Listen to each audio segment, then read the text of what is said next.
দর্শক আসসালামু আলাইকুম, আমি শহীদুল ইসলাম সজল। আমার সাথে আছেন রীতিমতো প্রতিদিনের মতো লিটন মাহমুদ। আসসালামু আলাইকুম।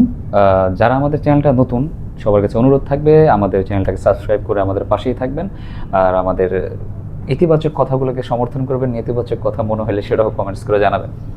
আমাদের ভাই, যে বিষয়টা নিয়ে কথা বলতে চাচ্ছি, আপনাকে যদি বলি যে ওয়ার্ল্ডের নাম্বার 1 টি-20 ব্যাটার অভিষেক শর্মা, ভারতের অভিষেক শর্মা, সেই অভিষেক শর্মা কিন্তু ব্যাক টু ব্যাক 3টা ম্যাচে ডাক মারছে। কথাটা কি মানে মিলে বিষয়টা, যে একজন ব্যাটার টি-20-র নাম্বার 1 ব্যাটার, সেই ব্যাটার ব্যাক টু ব্যাক 3 ম্যাচে 0 রানে আউট হয়ে ফিরে গেল, এটা আসলে মানানসই না।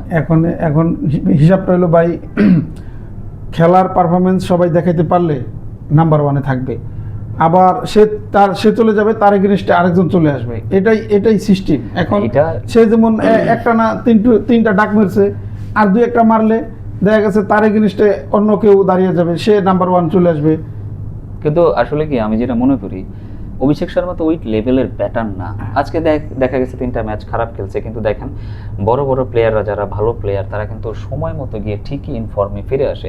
3টা ম্যাচ ডাক মারছে, আমি এটা আত্মবিশ্বাসের সাথে বলতে পারি যে সামনের ম্যাচগুলোতে অবশ্যই ফিরে আসবে, তার পারফরম্যান্স অবশ্যই তুলে ধরবে। তাইলে সেই জায়গায় গিয়ে ভারত যে আসলে তার ব্যাটের উপর নির্ভর করে জিতবে না, সেটার কোনো গ্যারান্টি কিন্তু আপনি দিতে পারবেন না। আমার আসলে এই অভিষেক শর্মার উপর অলওয়েজই একটা কনফিডেন্স থাকে, বাট এবার আসলে একটু কেমন যেন হয়ে গেল। আমার কাছে মনে হয় কি জানেন, আপনার কি মনে হয় যে তিনি যে এই পারফরমেন্সটা হঠাৎ করে 3টা ম্যাচে 3টা 0 মারলেন, এটার পিছনে রিজন কি হইতে পারে? কি রিজন হইতে পারে, আপনার ধারণা কি? হয়তো তার মনোবলে কোনো সমস্যা ছিল, বা তিনি হঠাৎ করে, মানে আমি আসলে বুঝতে পারতাছি না যে সে হঠাৎ করে কেন একটা না 3টা ডাক মারবে। এটা তো মানে আমার কাছে যে জাতি তার কাছে এরকম কিছু আশা করে না। এটা এক্স্যাক্টলি আপনি যে কথাটা বলছেন, জাতি তার কাছে এরকম কিছু আশা করে না।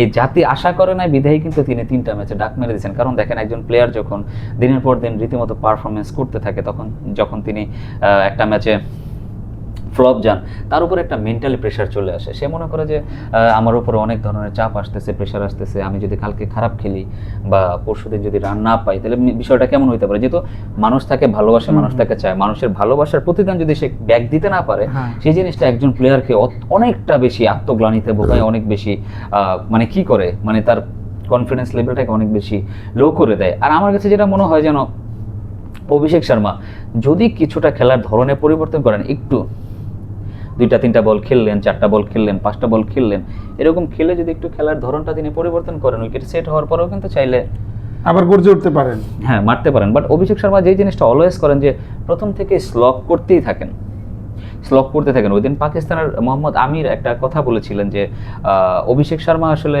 ওই রকম ব্যাটার না, ক্লাসিক্যাল কোনো ব্যাটসম্যান না, তিনি হচ্ছেন একজন স্লগার, মানে সব বলেই তাকে মারতে হবে, এরকম টাইপের একজন ব্যাটার। তো এবারের ক্ষেত্রে না কেমন জানি আমিরের কথাটা সত্যি প্রমাণিত হয়ে যেতেছে, যে বলাররা ভালো লেন্থে বল করলে সে মারেই, তিনি মারতে যাচ্ছেন, আউট হয়ে ফিরে যাচ্ছেন, টাইমিং হচ্ছে না।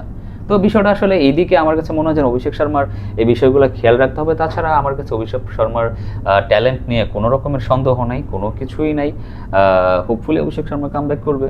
দর্শক, আপনাদের কি মনে হয়? আপনাদের যেটাই মনে হয় অভিষেক শর্মা কামব্যাক করবে কিনা, সেটা কমেন্টসে জানাবেন। সবাই ভালো থাকবেন, সুস্থ থাকবেন। আসসালামু আলাইকুম, আল্লাহ হাফেজ।